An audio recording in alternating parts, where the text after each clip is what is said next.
함께 찬송가 260장 우리를 죄에서 구하시려 함께 찬양하겠습니다. 260장 우리를 죄에서 구하시려.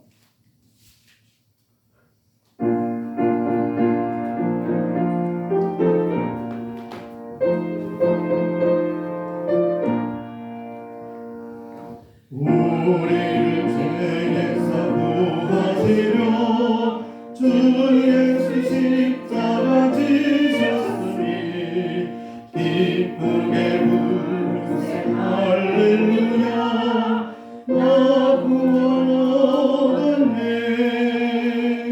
찬송하세 찬송하세 주님 나를 구하셨네. 찬송하세 찬송하세 주가 구원하셨네. 우리를 주께서 구했으니 이전에 행하던 악한 일과 수하고 더러운 모든 죄를 온전히 버렸네. 찬송하세 찬송하세 주님 나를 구하셨네. 찬송하세 찬송하세 주가 구원하셨네. 너 지금 죄에서 사함받아 거룩한 백성이 되었으니 이 육신 장막을 벗을 때도 겁날 건 없겠네. 찬송하세 찬송하세 주님 나를 구하셨네. 찬송하세 찬송하세 주가 너를 구하셨네. 우리가 이 세상 떠날 때에 예수의 손목을 굳게 잡고 영원히 즐거운 천국에서 주 함께 살리라. 찬송하세 찬송하세 주님 나를 구하셨네. 찬송하세 찬송하세 주가 나를 구하셨네. 네. 아멘. 네, 하나님께서 우리에게 주신 말씀은 사도행전 2장 36절에서 47절의 말씀입니다.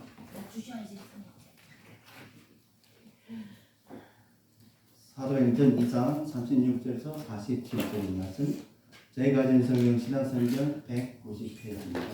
190페이지 사도행전 2장 36절에서 47절의 말씀. 다 찾은 줄 알고 우리 함께 합독하시겠습니다. 그런즉 36절 다 같이 시작. 그런즉 이스라엘 온 집은 확실히 알지니 너희가 십자가에 못 박은 이 예수를 하나님이 주와 그리스도가 되게 하셨느니라 하니라. 그들이 이 말을 듣고 마음에 찔려 베드로와 다른 사도에게 물어 이르되 형제들아 우리가 어찌할꼬 하늘. 베드로가 이르되 너희가 회개하여 각각 예수 그리스도의 이름으로 세례를 받고 죄 사함을 받으라. 그리하면 성령의 선물로 받으리니 이 약속은 너희와 너희 자녀와 모든 먼 사람 곧 주 우리 하나님이 얼마든지 부르시는 자들에게 하신 것이라 하고 또 여러 말로 확증하여 권하여 이르되 너희가 이 패역한 세례에서 구원을 받으리라 하니 그 말을 받은 사람들이 세례를 받음에 이날의 신도의 수가 3,000이나 더하더라. 그들이 사도의 가르침을 받아 서로 교제하고 떡을 떼며 오로지 기도하기를 힘쓰니라. 사람마다 두려워하는데 사도들을 말미암아 기사와 표적이 많이 나타나니 믿는 사람이 다 함께해서 그 물건은 서로 통용하고 또 재산과 소유를 팔아 각 사람의 필요에 따라 나눠주며 날마다 마음을 같이하여 성전에 모이를 일으며 집에서 떡을 떼며 기쁨과 순전한 마음으로 음식을 먹고 하나님을 찬미하며 또 온 백성에게 칭송을 받으니 주께서 구원받는 사람을 날마다 더하게 하십니다. 아멘. 사랑의 아버지 하나님, 네 참으로 감사드립니다. 오늘도 우리에게 금요 예배를 허락하여 주옵시고 주님 말씀을 또 선포할 수 있도록 은혜 주심 감사드립니다. 부족한 연약한 저를 또 주님께 앞에 또 세워서 주님의 말씀을 대언하게 하오니 주님께서 감사하고 또 우리에게 인도하여 주어서 아버지 하나님의 말씀을 또 온전히 전할 수 있도록 주님께서 은총 베풀어 주시옵소서. 감사드리고 우리 주 예수 그리스도로 기도 올리옵나이다. 아멘. 오늘의 말씀은 우리 사도 베드로의 성령 받은 후에 설교를 통하여서 많은 사람들이 구체적인 반응이 일어났던 것입니다. 그렇다면 성령이 받기 전에 베드로는 어떤 사람이었는가? 우리 사복음서에 이야기되면 베드로는 원래 갈릴리 부스가의 한 어부 집에서 태어나서 또한 어부의 직업을 가진 이제 어부였습니다. 베드로는 원래 이제 이 갈릴리 이 한 어부의 가정이 태어났지만 그 당시에는 사실은 어부라는 것도 너무 구차한 사람이 아닙니다. 얘는 배가 있으니까 좀 일정하게 그래도 얼마가 여유가 있는 분이죠. 그런 가정에서 태어났고 그러나 이 유대인들을 보게 되면 어린 나이에 어부래들지라도 그래도 하나님의 말씀을 잘 가르치고 있었죠. 그러나 어부는 어부죠. 오늘날에도 이제 어부들은 기술 없어서 바다를 못 나가지만 사실은 어떤 역사적으로 볼 때면 어부들도 이제 참 지식이 없는 사람도 있긴 있었겠지만은 우리 사도 베드로는 당시에 갈릴리 호수에 산 어부에 태어나서 또한 어부였습니다. 고기 잡을 줄밖에 모르는 그런 사람이었죠. 그래서 공간복음에 또 이야기하면 베드로는 예수님의 갈릴리 해변가에서 찾아와서 나를 따라오라. 내가 너희 사람을 낳는 어부가 되게 하리라 하니까 이제 베드로는 이제 예수님을 따라 그의 제자가 되었던 것입니다. 또 요한복음에 이야기하면 세례 요한이 제자이며 베드로의 형제인 안드레의 소개로 예수님을 만난 후에 예수님의 제자가 되었고 또 예수님에 의해서 그 원래 이름은 시몬이었는데 그를 베드로라고 고쳐주었습니다. 물론 우리 요한복음과 공관복음서에서 베드로가 예수를 따르는데 좀 차이는 있었지만 어쨌든 예수님을 따라 제수가 되었다는 것입니다. 이때부터 베드로는 항상 예수님과 함께 3년 동안을 이제 세월을 보냈습니다. 그래 예수님의 수제자로 되었던 것입니다. 그 3년 동안의 베드로는 예수님을 따라 우리 공관복음에서 말하는 이제 변호사에 관한 변호사의 광경 또 이제 보았고 또 예수님 많은 기적과 표적을 행하는 것도 직접 보고 또 예수님을 따르면 예수님께서 진리의 말씀을 또 하셨던 것도 직접 들었습니다. 그리고 또 다른 제자들이 못하고 있는 그 말을 다시 말하자면 이 고백이죠. 주는 그리스도요 살아계신 하나님의 아들이다. 이 고백을 하였던 것이 바로 베드로입니다. 하지만 예수님이 고난을 당할 때 스승이 예수님을 3번이나 부인했죠. 또 예수님이 십자가에 죽었을 때 십자가 옆에 베드로는 없었습니다. 예수님이 부활한 갈릴리에서 이제 만나자고 약속했죠. 부활한 예수님. 그런데 기다리지 못하고 귀신은 자기 동료를 같이 또 바다에 나가서 고기제를 했죠. 그런데 오순절 이후에 베드로는 설교를 통하여 많은 사람들이 큰 반응을 일으킨 것은 바로 베드로 오순절 날에 성령을 받았기 때문이죠. 그래서 우리가 공관복음을 이제 요한복음을 볼 때게 되면 우리 사도들은 왜 저렇게 했을까 하는 의문이 들죠. 그래서 사도들은 그렇게 예수님 3년 동안 따라다녔는데 그렇게까지도 이제 알아듣지 못하고 이것이 참 이상하다고 생각하죠. 사실 그런 것이 그때 당시에는 성령이 임하시지 않았기 때문에 그들에게는 그런 지혜가 없었던 것입니다. 그래서 이제 우리 오순절 날에 베드로는 오순절 날에 성령이 임하여서 일어났죠. 그래서 오순절 날에 임하신 성령이 또 우리에게만 임한다면 어떤 일들이 일어나겠느냐. 우리 오늘 함께 본문 사도행전 2장 36절에서 47절의 말씀을 통해서 우리 함께 알아보도록 하겠습니다.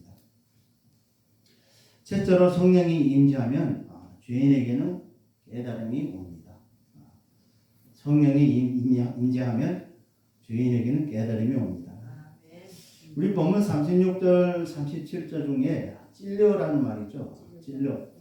헬라어에서 카레 니케산이라는 말인데 이는 동사이며 우리말로 말하게 되면 때리다, 격하게 찔러 반동하다, 또 실신시키다 는 뜻을 담고 있습니다.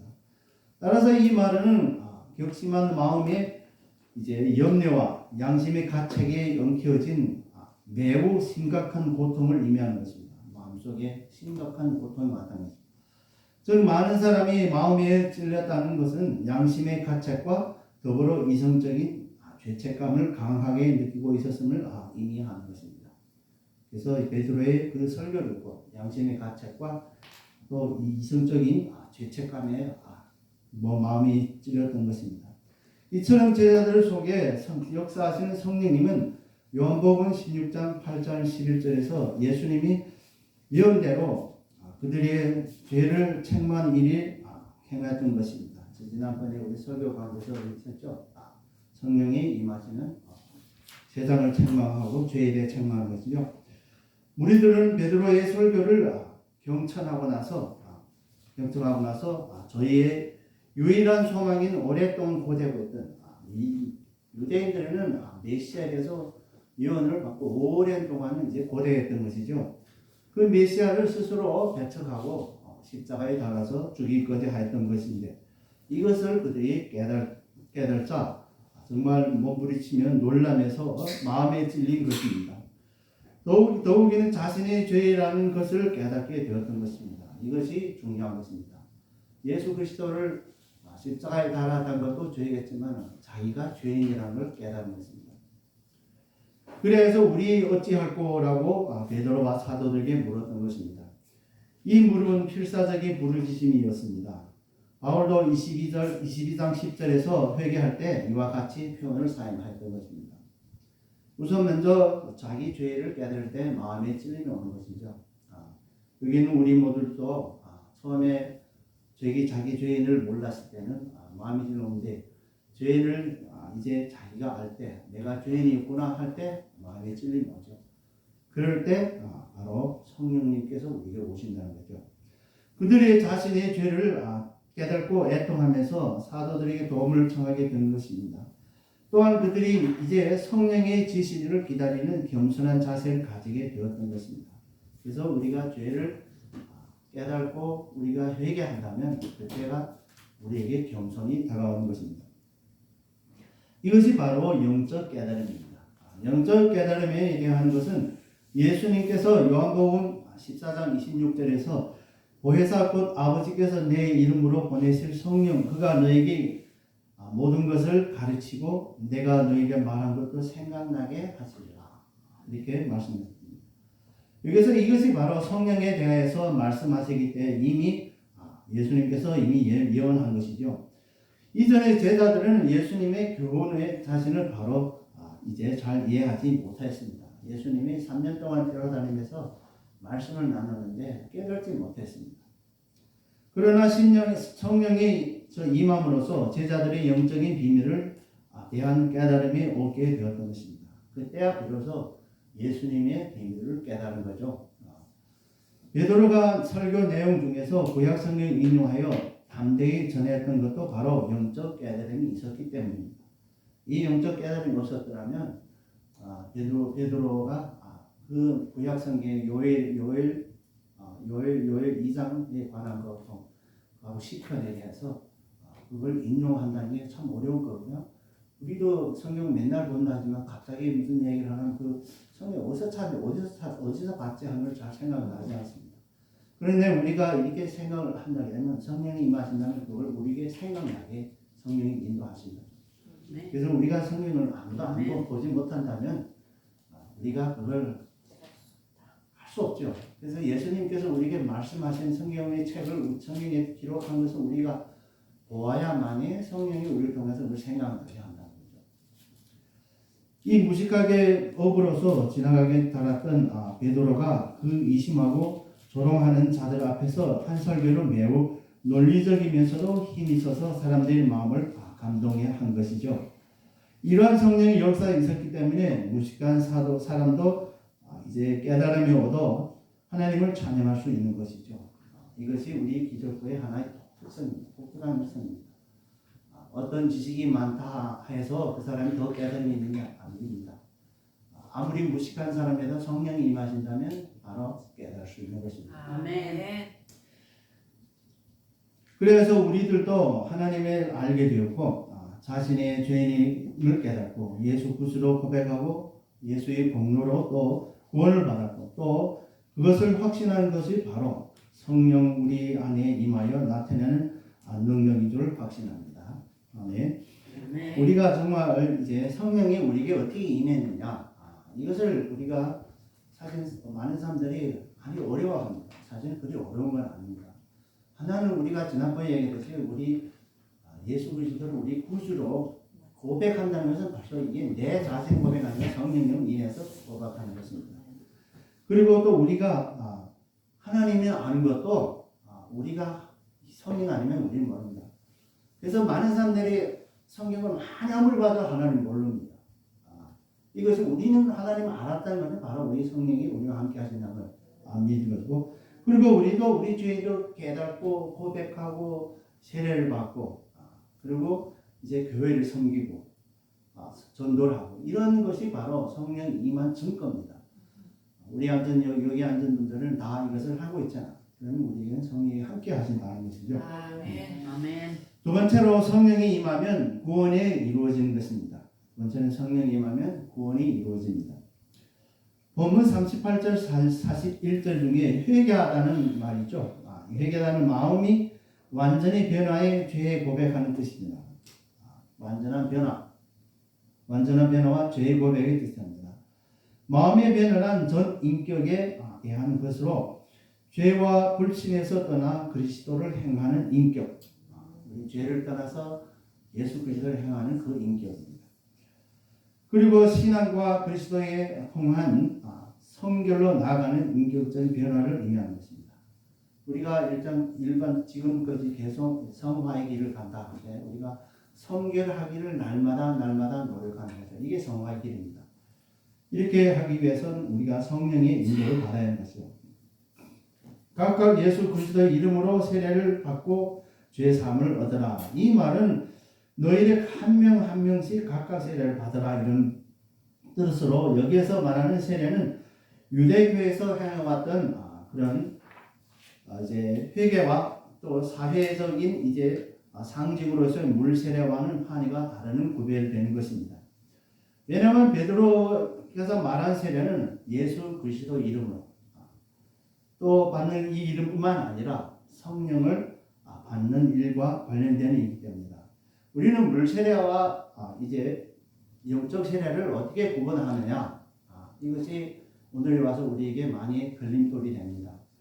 내가 물 세례를 받을 때 영적 세례를 받았느냐? 그것이 한 가지 딱 있습니다. 그때 물 세례를 받기 전에 거기에서 100% 내가 죄를 회개했느냐, 깨달고 회개했느냐, 이것이 중요하고 내가 중사가 고백했느냐, 이게 아까 얘기했죠. 그러면 성령이 나와 함께했다 할 때 이 세번 성령을 예력하게 받은 것입니다. 이런 대부분 사람들은 다 그렇게 했습니다. 그러나 어떤 사람들은 세례를 받는 것이 어떠한 다른 조건에 어떤 것을 쓰기 위해서 세례를 받았는데 그때는 사실은 예수님도 모르고 하나님도 모르고 이런 사람들이 있습니다. 그래서 이런 사람들은 물론 외적인 세례를 받았지만 아직도 영적 세례를 못 받았다는 것이죠. 여기서 회개가 이제 회개와 세례가 이제 사죄의 요인이 된다는 것을 견해입니다. 이 견해에 따르면 구원받기 위해서는 세례가 필수적이라고 합니다. 그러나 이 견해에는 성경의 진술과는 일치 않습니다. 네, 그냥 성경은 어디에서나 사죄함 곧 구원은 오직 어디서입니까? 믿음의 기초로 하는 것이죠. 믿음으로 기초하기 때문입니다. 그러나 믿음이 내면의 표현은 무엇입니까? 믿음의 내면은 바로 회개입니다. 그리고 세례는 회개의 외적 표현이죠. 세례는 회개의 외적 표현입니다.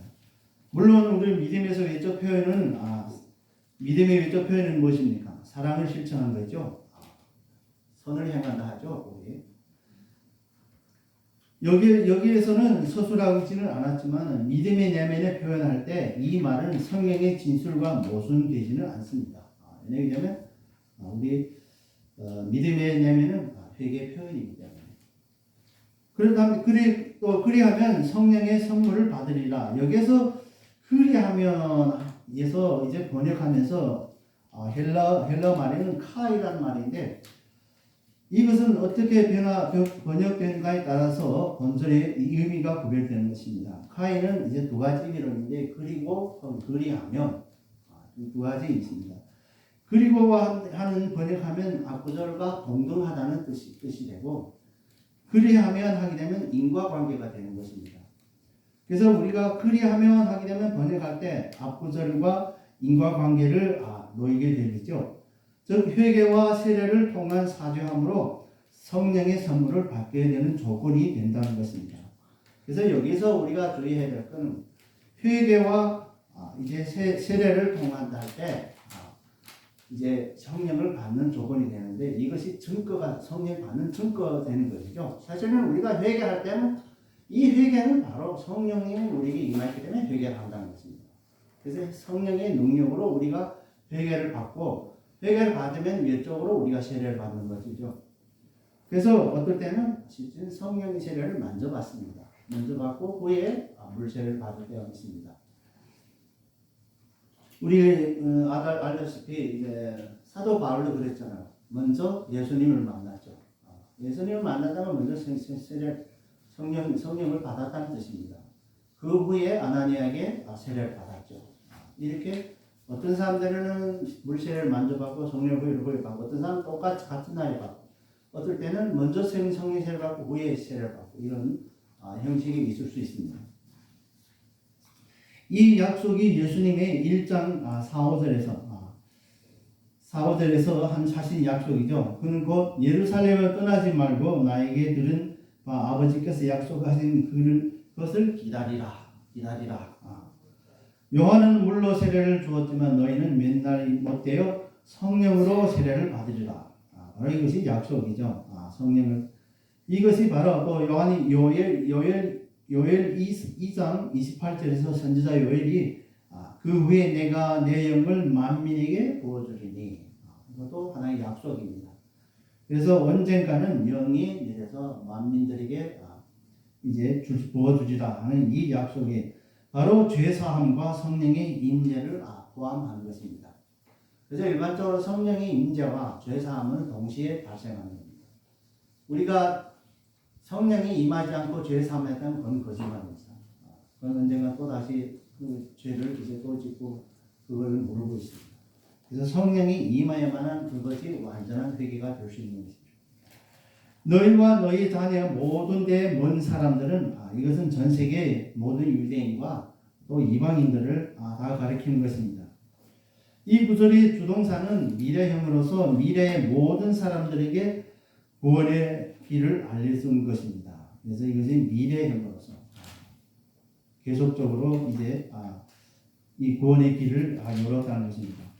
또 여러 말로 권하여 이르되 이는 베드로가 본서 기록된 설교와에서 더 많은 설교를 하였다는 것을 암시합니다. 물론 우리가 사도행전에서 베드로의 설교를 이제 오늘의 이것이 오순절 이후에 첫 번째 설교를 한 후이죠. 사실은 그 이후에라도 그 시간이 얼마 되는 날에 몇 달이 따라서 설교를 많이 했죠. 베드로도. 그리고 확증과 권하여 이 동사는 접두어 사용하고 전치사 디아라는 사용하면서 이 말을 강조하는 것이 됩니다. 왜냐하면 베드로는 예수님을 따라다니면서 예수님이 제일 가까이 지냈던 제자이므로 예수님에 대한 증거가 충분하죠. 베드로는 3년 동안 예수님을 따라 수색해가지고 그렇기 때문에 예수님에 대한 당시에는 깨달지는 못했지만은 성령 임하신다면 충분한 증거가 되는 거고요. 아멘. 너희가 이 패역한 세대에서 구원을 받으라. 당시의 세대는 하나님의 보내신 메시아를 거역하고 십자가에 못 박혔기에 예수님을 말씀대로 누가복음 9장 14절에서 믿음이 없고 패역한 세대요. 또한 마태복음 16장 4절에서 악한 세대였죠. 그래서 패역한 세대는 이 악한 세대였죠. 사실은 이 악한 세대는 오늘까지 이르러서 지금도 악한 세대죠.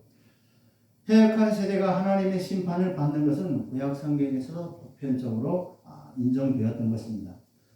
그러나 그러한 불신앙 가운데서 유대인들이 회개한다면 그들의 세대에 대한 하나님의 심판에 면제할 수 있었을 것입니다. 그때 당시에도 모든 유대인들이 예수님을 부인하고 십자가에 달았지만 오순절에 우리 사도 바울의 사도 베드로의 그 설교를 듣고 많은 사람들이 회개하고 돌아오죠. 그러나 물론 거기서 다 모였던 사람들 100%는 다 회개를 안 했을 겁니다.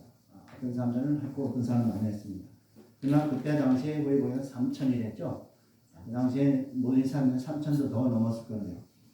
그 말을 받은 사람들은 이 말에 모든 사람을 포함하지 않는다는 사실을 보여주는 것이죠. 그 말을 받은 사람들 할 때는 그 모든 사람을 다 말하는 것이 아닙니다. 이는 베드로의 설교를 찬성하고 받아들인 사람들. 이것을 가리키는 것입니다. 세례를 받음에 이날의 제사수가 3천이나 더하더라. 여기서 더하더라는 동사는 미완료 과거형으로서 사용된 점에서 더해지는 수가 단회적인 것이 아니라 그 당시에 그 말을 딱 듣고 회개한 것이 아니라 설교의 결과 더해지는 과정이 계속되었다는 것을 의미하는 것입니다. 사도 바울은 로마서 10장 17절에서 믿음은 들음에서 나며 들음은 그리스도의 말씀으로 말미암는다고 말씀하셨죠. 그래서 그 당시에 사람들의 예수에 관한 것, 성경적으로 말한 것을 이제 듣고 회개했지만 그 회개가 단순히 그 당시의 사람들이 듣고 회개한 것이 아니라 그 말씀을 전하면서 다른 사람들에게도 계속적으로 회개가 일어났다는 것입니다. 오늘 본문에서 성령을 받은 베드로의 설교를 들은 많은 사람들이 회개하고 또 세례를 받고 예수님을 그리스도로 믿고 구원을 받았죠. 그로 인해서 하나님께로부터 성령의 선물을 받았다는 것을 증명하는 것입니다. 네. 이같이 맥락에서 우리들도 우리의 선진들이 복음의 전도서와 성경에 기록된 하나님의 말씀으로 또한 성령으로 말미암아 회개하고 예수 그리스도를 믿어 예수님의 이름으로 세례를 받고 구원을 받았습니다. 그리고 성령을 하나님께로부터 선물을 받아 구원의 확신을 얻고 우리가 성령을 받는다면은 구원의 확신을 받았죠. 그리고 또 성화의 삶에서 우리를 인도하시고 우리를 보호해 주시죠. 이는 우리를 둘러서 참 놀라운 사실이 아닐 수 없습니다. 이 세상에 이보다 더 놀라운 일이 있겠습니까? 이렇게 죄로부터 우리에게 거둬준 선물로 성령을 통해서 우리가 구원에 이룰 수 있도록 이것이 정말 놀라운 일이죠. 그러므로 이 놀라운 축복의 일을 왜 세상 사람들에게 전하지 않겠습니까? 이에 관하여 우리 크리스천들은 우선적으로 관심을 가져야 하겠습니다. 또한 전도의 행함으로 성령의 임함을 증거해야 하는 것입니다. 우리가 단순히 믿는다고 하고 행하지 않으면 안 돼요. 전도를 우리가 한다 할 때 되면 바로 살아계신 하나님이 우리와 함께 계시고 성령님이 우리를 인도하신다는 걸 증거가 되는 것이죠. 자, 그럼 세 번째로는 성령이 임하면 교회가 이루어집니다. 세 번째로는 교회가 이루어지는 것입니다. 우리 보면 42절 47절 중에 사도가 가르침은 여기서 사도는 복수이고 가르침은 단수입니다. 이것은 사도들이 주께서 허락하신 구원을 가지고 각각 자기 주어진 임무를 가르침에 전력했지만 그 교훈은 통일선입니다. 그렇기 때문에 사도들은 여럿이기 때문에 복수지만 그 가르침에는 단수 바로 한 가지 오로지 예수에 대한 복음, 진리에 대한 복음을 통일성이 되었다는 것이죠. 이것이 우리가 정말 보여준 것이 독특한 것이죠. 그들의 가르침은 예수님의 말씀과 행하신 일들이었던 것입니다. 이것이 놀라운 일입니다. 성령님께서 이렇게 임재하시게 되면 우리가 알다시피 성경에 이제 기록하는 숫자는 이제 오래되죠. 적어도 적어도 1000년이 넘잖아요. 1800몇 년이 되는데, 그런데 어떻게 그 처음과 마지막이 어떻게 똑같이 된다. 똑같은 목표입니다. 예수 그리스도에 관한 책입니다.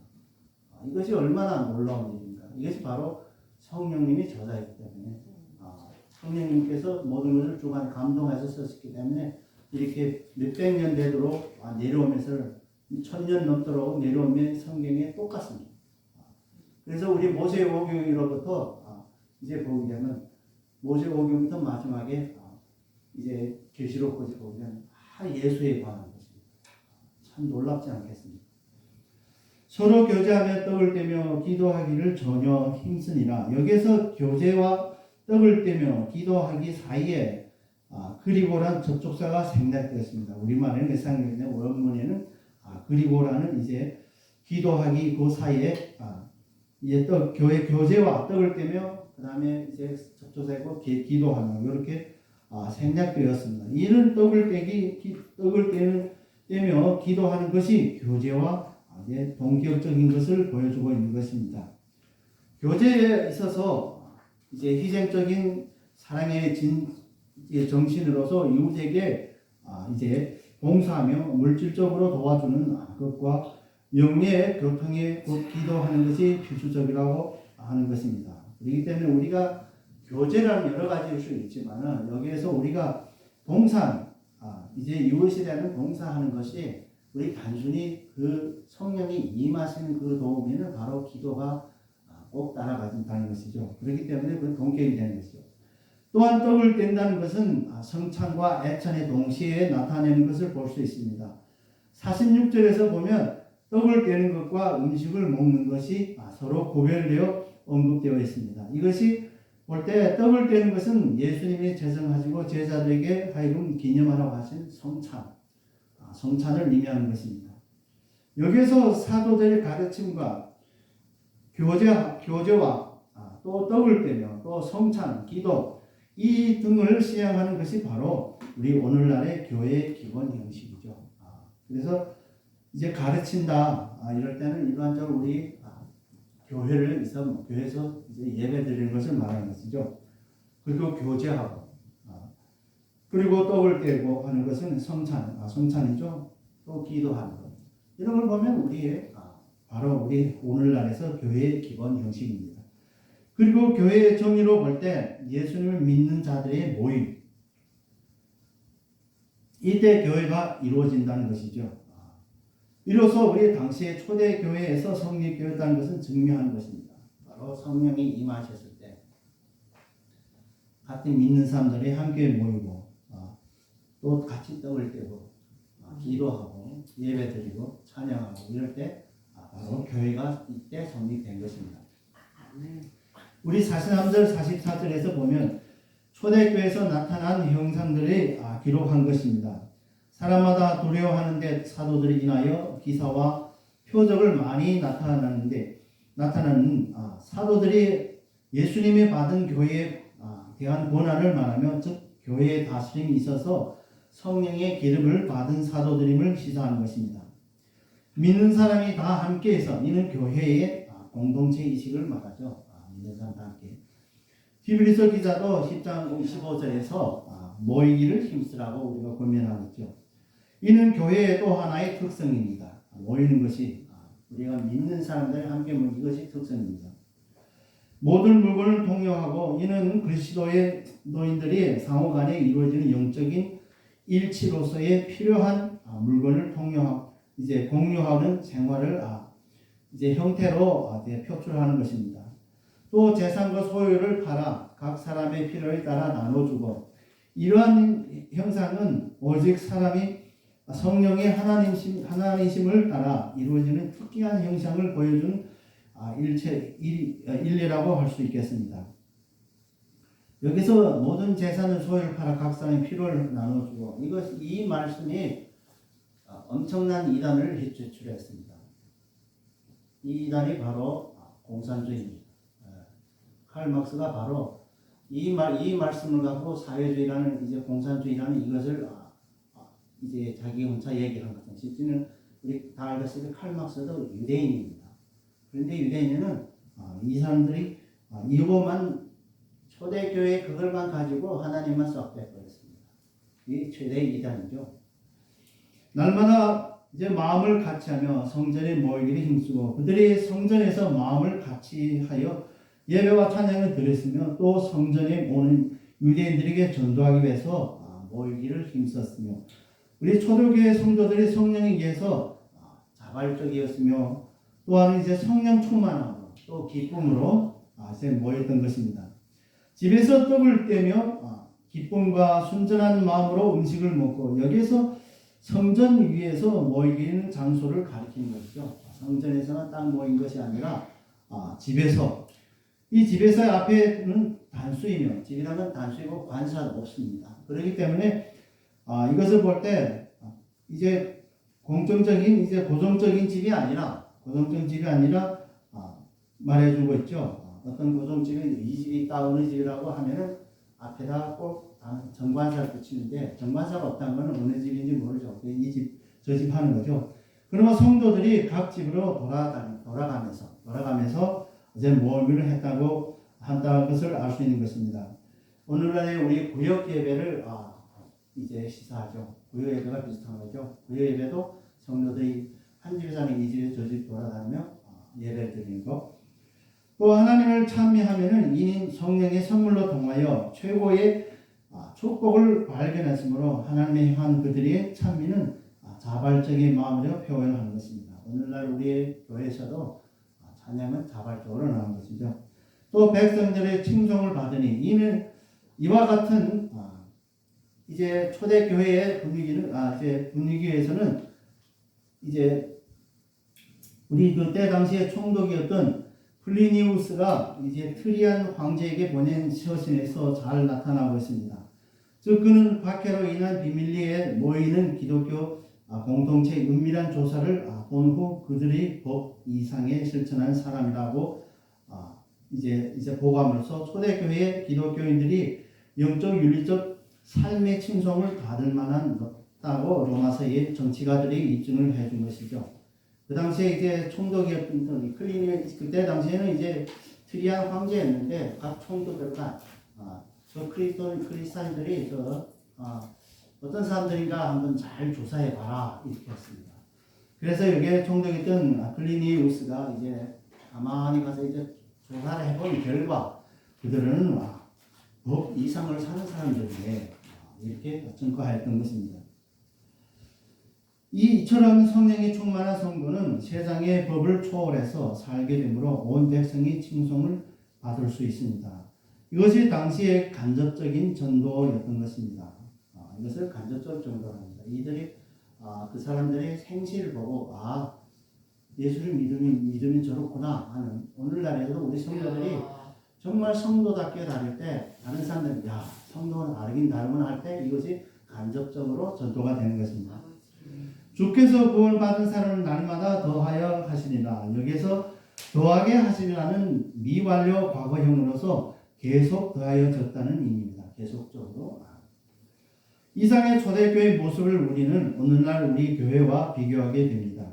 초대교회에서는 우선 성령의 기름을 받은 사도들이 구원에 의해서 말씀을 선포했고 오늘날에도 우리 기름 받은 목사님들이 이제 말씀을 선포하고 있죠.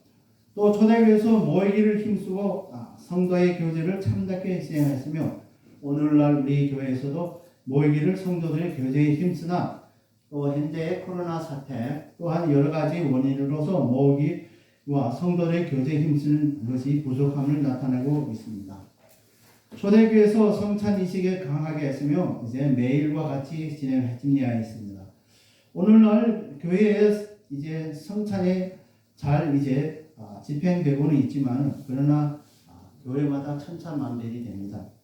우리 이제 미국 PCUS의 교회에서는 1년에 4번을 성례식을 이제 하는데 언제 하느냐? 신년일 때, 신년 예배 때 하나, 그 다음에 부활절 그때 한 번 하고, 그리고 세계 성찬일 10월달 10일 성찬일 하고, 그 다음에 성탄절에 이때 이 네 번만 이제 성찬식을 합니다. 초대교회에서는 비교가 안 되죠. 초대교회에서는 날마다 모일 때마다 꼭 이제 성찬을 거행했던 것입니다. 그래서 우리 교회는 1년에 적어도 12번은 하죠. 어때요? 괜찮죠? 저 생각에도 1년에 이제 12번, 한 달에 한 번씩 하는 것도 참 괜찮은 것입니다. 초대교회에서 헌신과 구제 사역은 잘 진행되었습니다. 초대교회에서는 정말 이 헌신과 구제 사역은 자기 물건을 다 팔아서 사람들이 유익이 되게 이제 나누어졌죠. 오늘날 교회에서도 헌신과 구제 사역이 잘 되고 있다고 볼 수 있습니다.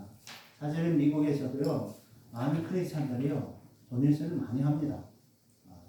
이제 코로나 사역이 있을 때도 많은 분들이 도네이션 해가지고 많은 이제 교회를 통해서 또 어떤 이제 집단을 통해 가지고 이제 구차한 사람들에게 물건을 나눠주고 이런 거 많죠.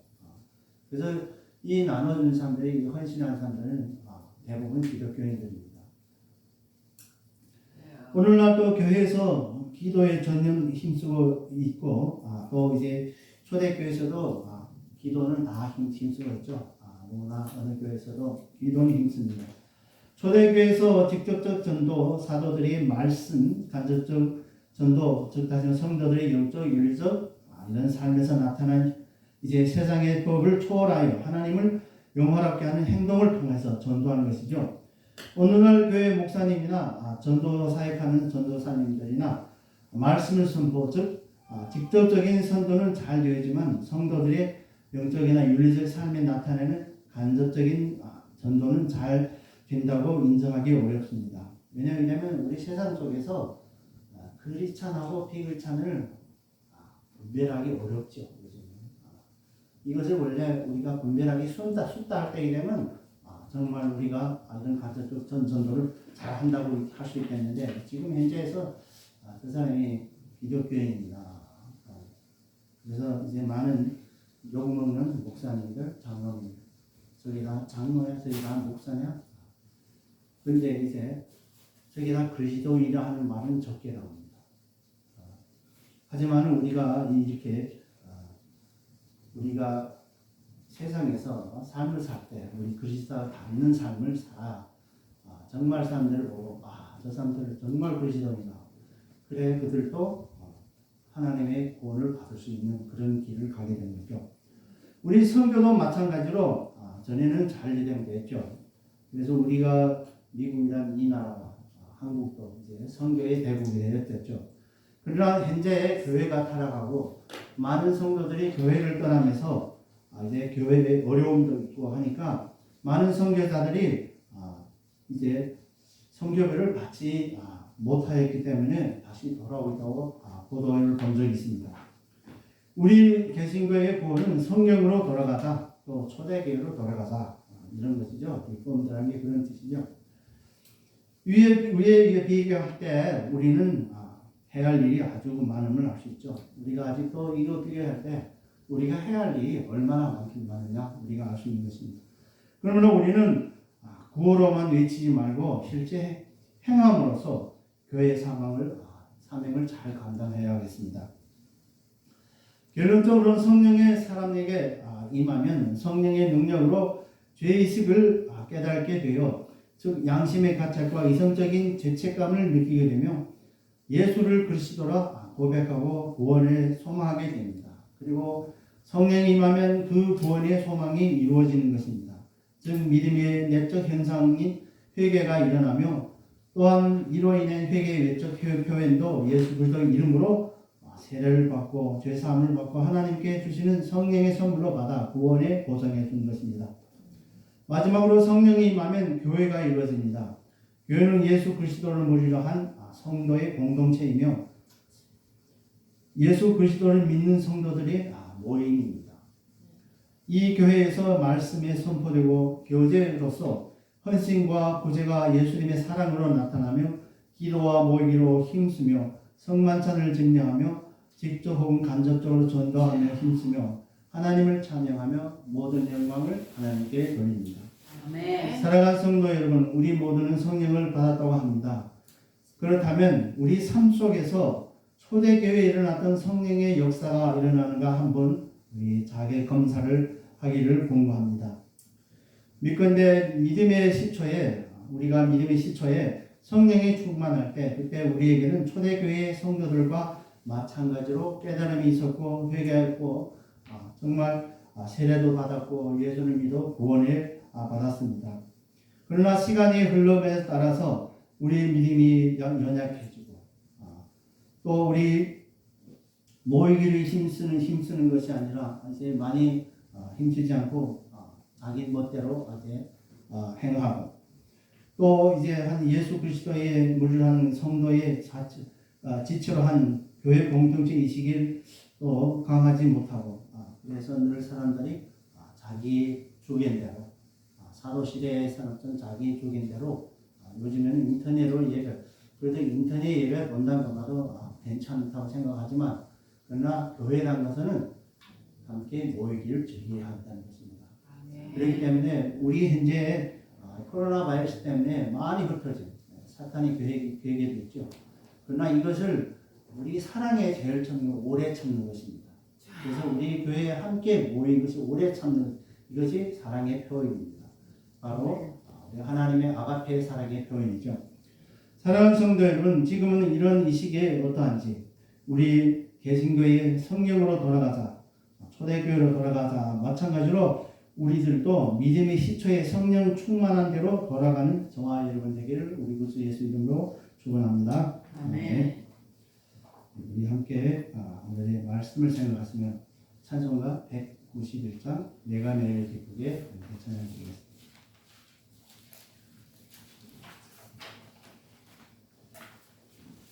191장 내가 매일 기쁘게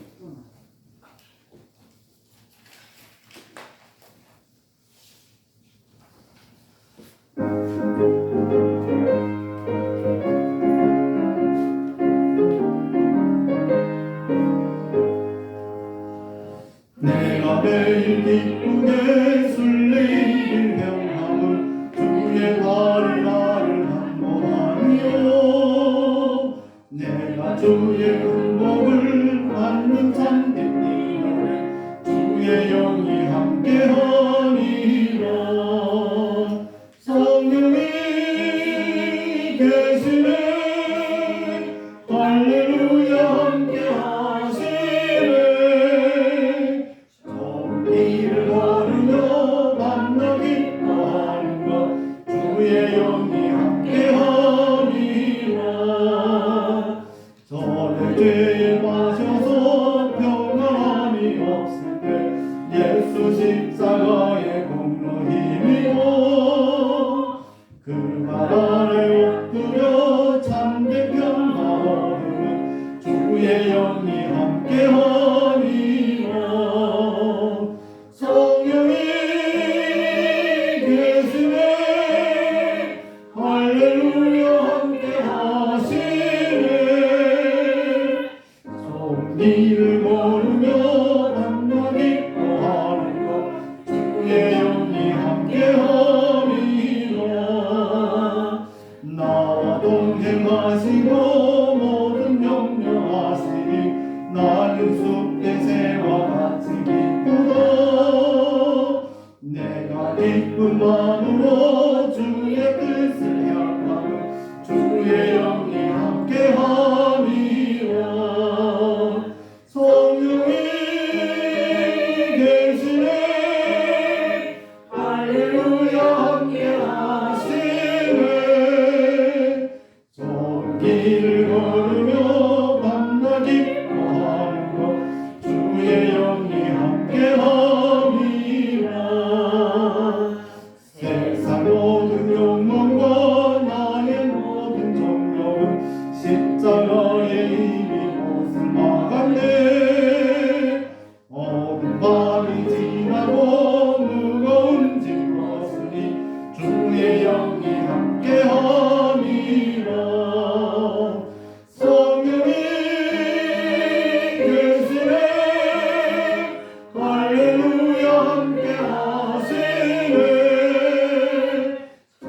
길을 걸으며 만나 기뻐하는 것 주의 영이 함께하니라. 아멘. 사랑과 은혜가 충만하신 하나님 아버지, 오늘 귀한 말씀으로 우리에게 영적 양식을 채워주시니 참으로 감사와 찬양을 드립니다. 아멘. 우리의 신앙이 식어가고 있습니까? 오늘의 말씀을 통해서 알다시피 성령이 임하면 죄인이 자기 죄를 깨닫게 되고 구원의 일로 교회가 설립됩니다. 초대교회 시대에 성령이 임하여 많은 사람들이 성령의 인도를 받고 또 사도 베드로의 설교의 말씀을 통해 회개하고 하나님께로 돌아왔습니다.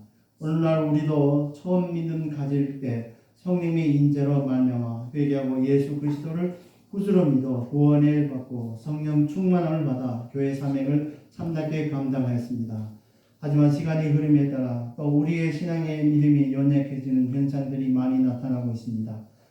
주여 우리들을 다시 부르시고 인도하셔서 처음 믿음으로 돌아가게 도와주시옵소서. 아멘. 그리고 더욱더 성령 충만함으로 주님의 우리에게 주시는 대사명을 잘 행하게 하시고 또 사랑의 계명을 잘 감당하게 하옵소서. 우리를 흠리하시고 영광 받을 것을 믿습니다. 감사하고 예수 그리스도 이름으로 간절히 기도 올려옵나이다. 아멘. 하늘에 계신 우리 아버지여, 이름이 거룩히 여김을 받으시오며 나라의 임하시며 뜻이 하늘에서 이루어같이 땅에서 이루어지리라. 오늘날 우리에게 일용식을 주옵시고 우리가 우리에게 죄진 자를 사하여 준 것 같이 우리 죄를 사하여 주옵시고 우리를 시험에 들게 하지 마옵시고 다만 악에서 구하옵소서. 나라와 권세와 영광이 아버지께 영원히 쌓옵나이다. 아멘.